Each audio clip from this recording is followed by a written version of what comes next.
हम सोचते कुछ और हैं और हो कुछ और जाता है। जी हाँ, और इन सब के बीच में जब हम एक चीज़ और ये सोचते हैं कि सबसे ज़्यादा सेल्फिश वर्ड कौन सा है, वो वर्ड हमें मिलता है आई के रूप में। और आई का मतलब होता है एक्सपेक्टेशंस।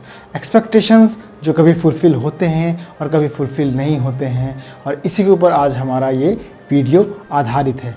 नमस्कार, मैं हूँ संदीप। Let's get started.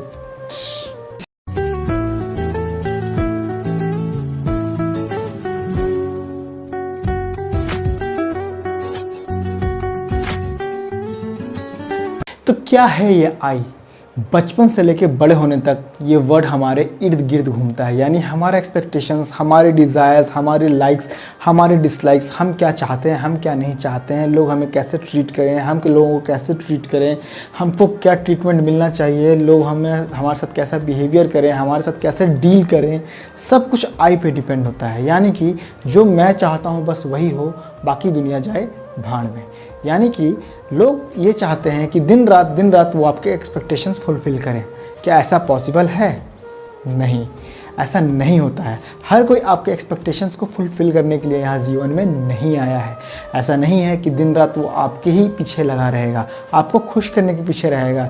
ये चाहेगा कि भाई जो आप चाह रहे हैं वही हो, आप हर हाल में खुश रहें, आपको दुख किसी भी तरह से ना हो।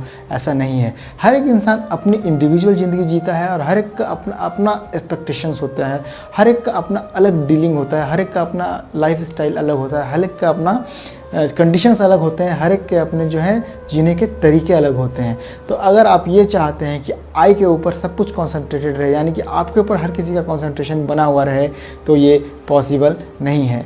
इसको एक छोटे से एग्जाम्पल के रूप में समझेंगे। जब एक 5 साल का बच्चा अपनी माँ के पास जाता है और बोलता है माँ आई लव यू, माँ उसको जवाब में वापस बोलती है आई लव यू बेटा। फ़र्ज़ कीजिए यही बच्चा जब 16 साल का हो जाता है और वो माँ के पास जाकर बोलता है माँ आई लव यू, तो माँ उसको क्या जवाब देगी? कितने पैसे चाहिए बेटा ये बता। फ़र्ज़ कीजिए कि यही इंसान जब जो है 25 साल का हो जाता है और वो जाकर माँ को बोलता है माँ आई लव यू। माँ क्या जवाब देती है? बता कौन लड़की है, अरेंज मैरिज करवा दूँगी। यही बंदा जब 40 साल का होता है और माँ के पास जाके बोलता है माँ आई लव यू, माँ का जवाब होता है बोला था ना शादी मत कर। और यही बंदा जब 60 साल की उम्र का होता है और माँ को जाके बताता है कि माँ आई लव यू, माँ बोलती है तो कुछ भी कर ले, मैं पेपर्स पे साइन नहीं करूँगी। यानी एक माँ है वो आपको समझती है, वो आई का मतलब समझती है, लव यू का मतलब समझती है। लेकिन ऐसा नहीं है कि आपका एक्सपेक्टेशंस पे सब कुछ खरा उतरे।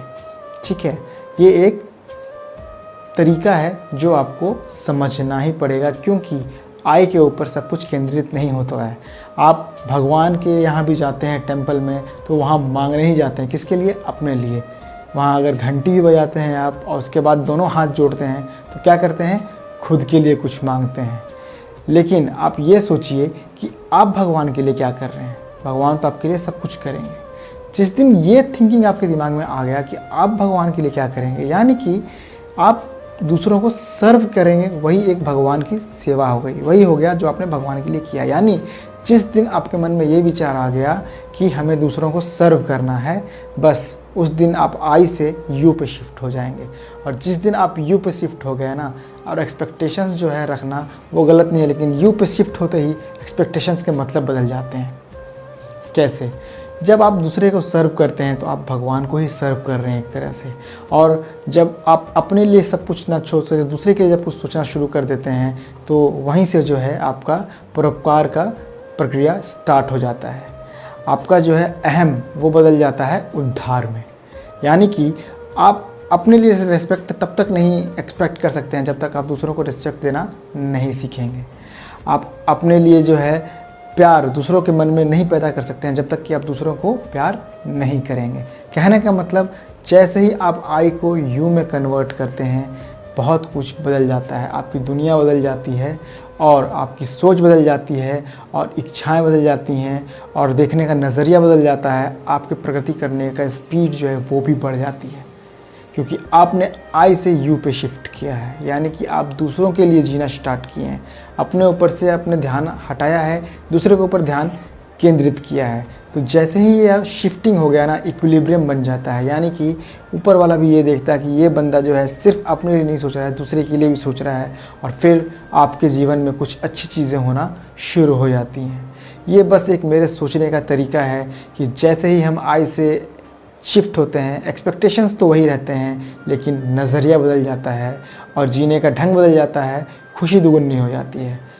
आशा करता हूँ आज की इस वीडियो से आपको कुछ सीखने को मिला होगा, कुछ एक यूनिक चीज़ सीखने को मिली होगी। शायद यूट्यूब पे आपको ये टॉपिक दोबारा कहीं ना मिले, लेकिन अगर आपको मेरी थिंकिंग अच्छी लगी हो तो कमेंट सेक्शन में ज़रूर बताइएगा कि आप आई के बारे में सोचते हैं या फिर आप यू पे शिफ्ट होना चाहते हैं। गौतम बुद्ध का प्रकाश आपके जीवन में सदैव यूँ ही पड़ता रहे। नेक्स्ट वीडियो तक के लिए नमस्कार।